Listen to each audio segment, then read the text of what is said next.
eyni yer, eyni cür qəza. Bakının ən böyük prospektində daha bir avtomobil qatarla toqquşdu.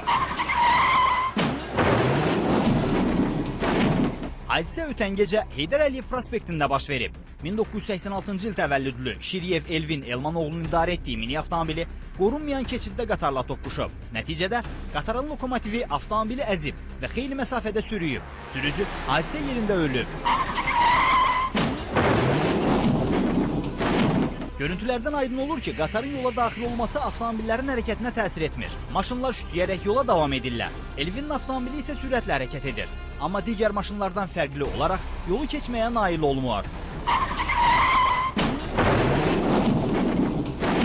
Yol polisi hadisə ilə bağlı açıqlamasında bildirir ki, gecə hadisə baş verərkən burada xüsusi yol tənzimləyici bir nəfər olub. Amma yayılan görüntülərdə həmin şəxsi görmək olmur və elə ətrafda da soruşduğumuz insanlar da belə bir şəxslə burada qarşılaşmadığını bildirirlər. Elə biz də buradayıq. Hal-hazırda burada yolu tənzimləyən hər hansı bir insan gözə dəymir. Yox, mən hər gün bu yoldayım, elə görməmişəm heç vaxt. Ki kimsə tənzimlənsin. Yox, xeyr, görməmişəm. Burada həmişə təhlükəli vəziyyət olub.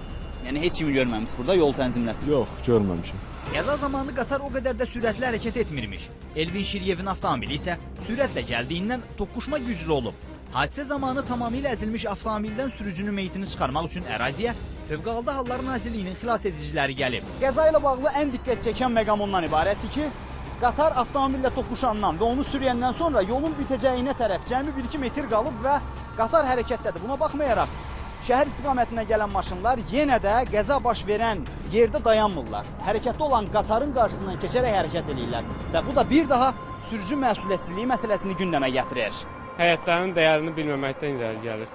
Sadəcə o görsərək yanındakına nə baş verib, özləri ən azından dayanıb bir kömək eləmə cəhdi olar insanlarda.